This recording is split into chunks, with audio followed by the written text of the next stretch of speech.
Halo semuanya, perkenalkan saya Mila Tria Ananta dari Prodi D3 Kebidanan dengan NIM 1720220200014. Di sini saya akan mengerjakan tugas tentang konseling tanda bahaya bayi baru lahir. Selamat menonton.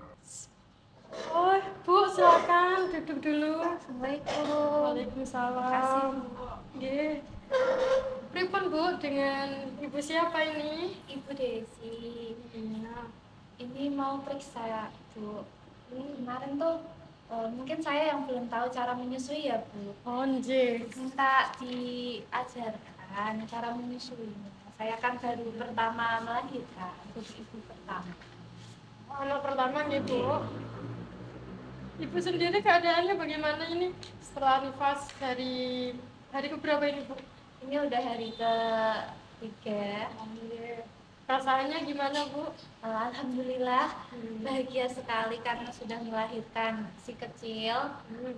Terus untuk perdarahan kayak keluarnya darah ya biasa sih, Bu. Alhamdulillah nggak ada Normal gitu. Bu, tadi keluhannya mau tanya gimana cara menyusui yang benar ya, Bu. Nah, ini saya kasih tahu ya, Bu. Yang pertama tuh susui bayi kapanpun saat ia menunjukkan tanda-tanda lapar. Biasanya yang namanya bayi kan baru bisa menangis, Bu. Nah, tiap kali menangis itu ada kemungkinan dia lapar sama dia BAB atau BAK. Nah, kalau misal udah dikasih susu tapi tetap menangis, kemungkinan kan buang air besar maupun buang air kecil, Bu. Terus bayi itu disusui itu setiap 2-3 jam sekali, Bu. Jadi kalau misal satu hari ada 24 jam, ibu menyusui selama 12 kali. Setiap 2 jam sekali disusui. Kalau tidur ya dibangunin, disusui dulu gitu. Terus setelah disusui, jangan lupa untuk si bayi ini disendawakan, Bu. Biasanya tuh paling gampang dengan ditaruh di bahu, pundak, terus diginiin, Bu. Selama beberapa menit lah. Nah, setelah itu baru boleh ditidurkan lagi.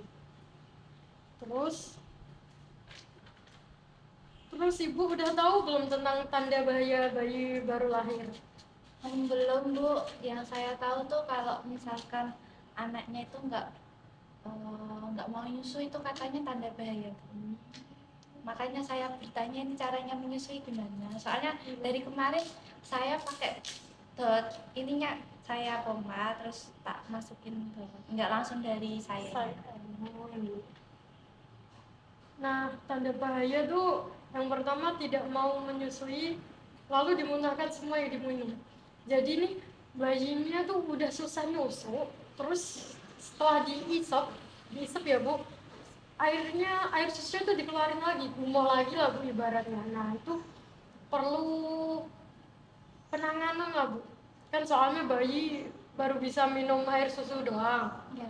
Terus kalau air susunya dikeluarin lagi kan otomatis lambungnya kosong. Nah, itu bisa jadi tanda bahaya bayi baru lahir. Terus yang kedua tuh menunjukkan adanya kejang, Bu. Gak ada apa-apa nih, terus tiba-tiba bayinya kejang, nggak panas nggak apa, kejang tiba-tiba. Nah, itu perlu ibu datang ke fasilitas kesehatan atau mungkin ke bidan atau mungkin ke puskesmas terdekat biar diketahui kenapa sih kok bisa kejang gitu. Kalau normalnya kan tidak kejang ya, Bu. Terus bayi lemah bergerak hanya jika dirangsang atau dipegang. Biasanya kalau masih bayi kan aktif sekali ya, Bu, ada suara dikit, ada gerakan dikit, pasti langsung menunjukkan respon. Nah, kalau tanda bahayanya nih, bayi udah disentuh, udah ada suara agak keras lah, ini dia gak ada respon, Bu, cuma diem doang gitu. Nah, itu perlu diwaspadai buat ibu maupun keluarganya ya. Terus dari segi pernafasannya, Bu, nafasnya ini cepat. Kayak kalau orang tua sesek tuh gimana sih, Bu? Ya nafasnya cepet terus pendek-pendek gitu. Itu bahaya, Bu. Takutnya suplai oksigennya kan terganggu gitu. Kalau normalnya untuk bayi itu 60 kali per menit. Terus tali pusatnya kemerahan, bau dan bernanah. Kalau normalnya kan tidak berbau ya Bu, tidak bernanah. Kalau udah menunjukkan tanda-tanda seperti kemerahan, berbau, bahkan sampai bernanah, nah berarti ini kan ada sesuatu yang salah atau bisa jadi terkena infeksi. Jadi ibu perlu datang ke seperti tadi fasilitas kesehatan, bidan maupun puskesmas terdekat. Nah kalau untuk yang terakhir ini mengenai suhu tubuhnya Bu. Suhu tubuh bayi kan normalnya di 36,5. Nah kalau sampai 37,5, nah ini perlu waspada Bu. Panasnya kok sampai panas banget atau hipertermi ya Bu. Terus gimana caranya biar tetap hangat? Ibu bisa kalau keluar ini kepalanya boleh dikasih topi atau di bedong sampai kepala biar mempertahankan suhu tubuhnya. Terus kalau tidur diusahakan jangan pakai kipas angin atau AC ya Bu. Takutnya kena hipotermi Bu. Jadi merawat bayi ya gampang-gampang susah ya Bu, kalau suhunya panas juga nggak baik, dingin juga nggak baik gitu Bu. Terus tadi kan ada tali pusat Bu. Ibu sendiri udah tahu belum tentang bagaimana sih cara merawat tali pusat si bayi? Belum.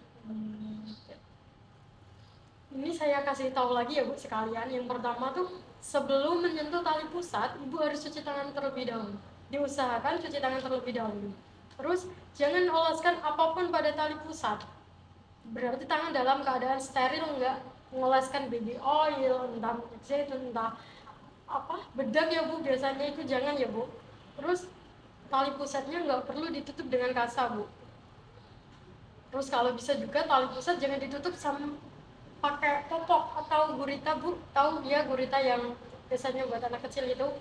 Kalau bisa jangan ya Bu. Terus kalau bisa jangan sampai basah, jangan sampai lembab, jangan terkena air seni maupun BAB CAD. Nah, begitu Bu. Kalau tali pusatnya udah menunjukkan kemerahan, berbau, bernanah, berarti ada indikasi untuk infeksi. Jadi perlu penanganan khusus. Begitu Bu. Sampai di sini Ibu paham dengan penjelasan saya? Nah, kalau gitu saya mau tanya tentang evaluasi sedikit lah ya Bu. Tadi kalau mengenai ini Bu, perawatan tali pusat. Tadi kalau mau pegang tali pusatnya si adik harus tangannya dalam keadaan bersih, steril, tidak bekas apa-apa ya Bu. Terus yang kedua itu harus jangan mengoleskan apa-apa ke tali pusatnya si adik. Terus jangan dikasih kasa, jangan dikasih gurita.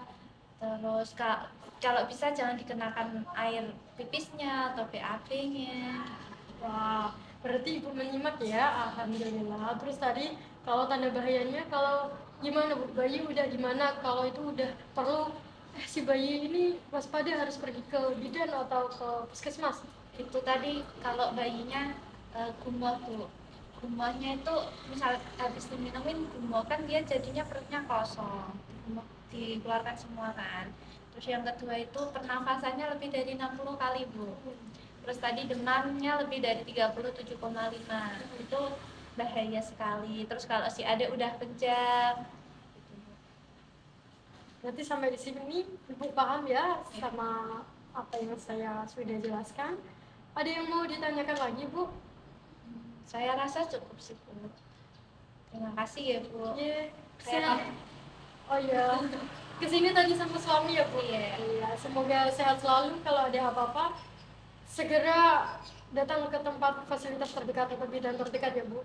Iya.